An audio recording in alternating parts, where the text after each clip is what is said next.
Canon 1DX, as you can see, with a 24-70 f2.8 on it. There are some customizable buttons here on the front. Just notice it'll be heavier than the last model.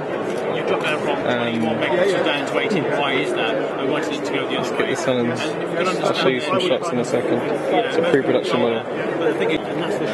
So as you can see here, you've got the whole new AF menu, the different case studies. If you shoot it, it's not just cropped in. I mean, if you shoot it lens for lens, it's not just case study 4. full frames. But it's built for durability, it's a metal chassis. So, I mean, that makes life a lot easier. To be used Because they could just shoot that and then crop in. even though it's a mechanical piece. Okay, then if they say crop down to 16 megapixels, the same as you had before, then you've actually got wide. Over time being And I like shooting using Hasselblad because So you've the got square shutter in format, these and then you can crop the landscape with low crops. That's that format. That is 645. This is what makes a pro body camera. It's 100% crop on. See, when you point a camera at It'll be done on. it doesn't know that that's a blue sign and that's a white backing and that this is a red counter. As you can see, the ISO is 51200, Darker than the white and the red. f22, 1/250, So and that's 100%. I don't know why you can see that, but it's not that noisy at all. It's still very usable to A little me. bit of a story behind the new mean machines. The other cameras. ISO button's a completely different shape. So you're not going to press that by accident. Really? First time ever. Wow. Okay.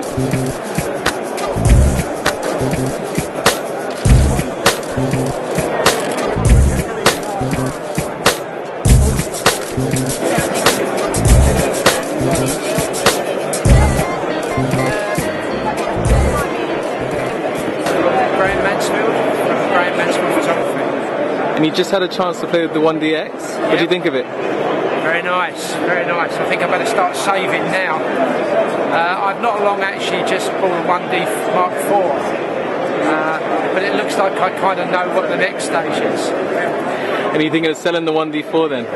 Well, I won't do that because I not only do weddings and portraits, but I also do wildlife photography. So I would probably keep the 1D4 for the wildlife side of things. But I would say I've been contemplating either buying a 1DS, particularly for the wedding, or a 5D Mark II. So realistically, if I bought this, I kind of only need one body which fits both purposes, and just use my 1D Mark IV as a backup really. And how does it feel in the hand? It feels slightly heavier actually. I'm not sure whether it was. But it feels very similar to my 1D Mark IV. I like the idea of more than one focus point. That's the one thing I'm not very keen on with the 1D Mark IV. That I normally have to use a single point on that, particularly if I'm tracking bird photography. Where this you can use group hits. You can use group hits in the 1D4, but it doesn't. It actually pinpoints in 3 direct areas that you got. So it looks kind of cool from that point of view. I really like the idea of the full frame sensor though, which is great for the wedding and portrait photography. So overall, you're happy with it? Yeah, I mean, realistically, I've got to start saving to get a. I mean, it makes no sense now to go for the 1DS or the 5D Mark II. It makes every sense to hang on and buy one of these. Oh, it's amazing. ISO is really high. I'm thinking already about some night photography.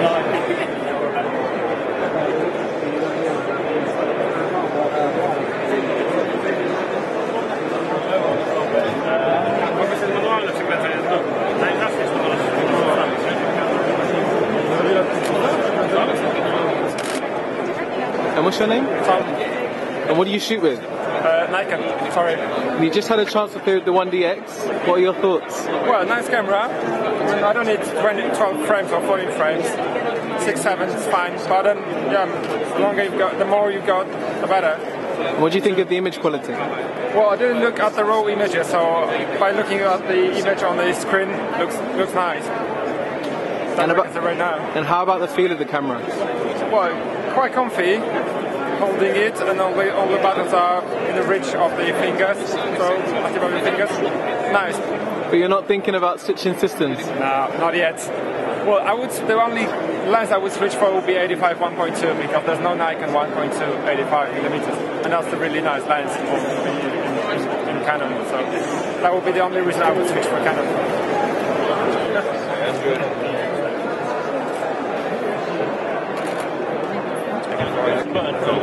Ready? Yep.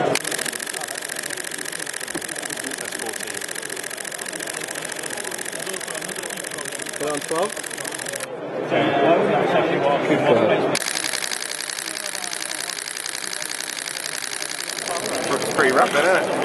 Speaks for itself, really. I mean, it's amazing to get that sort of speed out of a full frame sensor. 18 megapixels full frame, shooting at 14 frames per second. It's pretty impressive.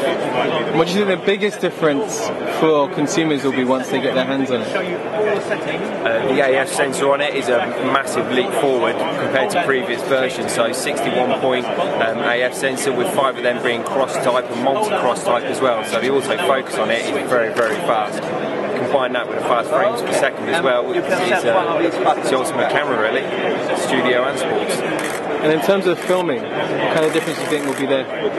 With the filming, with the improved sensor on it and the improved pixel rate on it as well, you're a lot better in low light conditions. Your ISO, you can expand all the way up to 204,000 as well, so your low light capabilities are much more improved. You've still got full 1080p on there as well. You can change your different frame rates. You've got a LAN port on it as well now, so using your LAN port you can shoot straight out to your PC and you can shoot totally without the need for any optional accessories as well.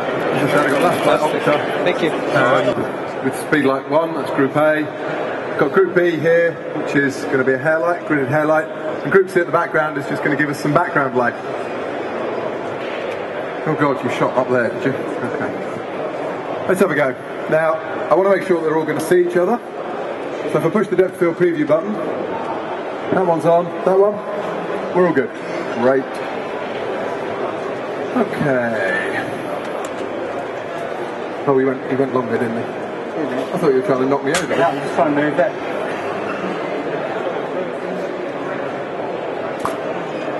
Would you? Oh, that's it. There you go. Oh. I like that. High speed. Wow. You go overcook that one, David. Cheating, that is. Wow. See what I have to put up with. That's what it should have looked like. Hi, I'm Dave Newton, Canon geek. I've been presenting up here on the main Canon stage at Pro Solutions 2011. And you've had a chance to play with the 1DX. What do you think of it? I have had a chance to play with the 1DX. The 1DX it's a very impressive piece of kit. You know, I shoot with 1D4, I shoot with 5D2. I like full frame, I like smaller frame, that's what I'm doing. Sometimes I want high speed, sometimes I want high resolution.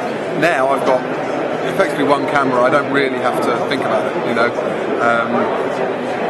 18 megapixel full frame, so it suits when I do landscapes, but equally 12 frames a second, so if I'm going to go and do some motorsport, which I'll now and again go and do, it's high speed as well. The focusing system, as I've been playing around with it here, has been phenomenally quick. It seems to be a real step on. And we were playing the other day in setup, we were shooting at some high ISOs, and it was remarkable, you know.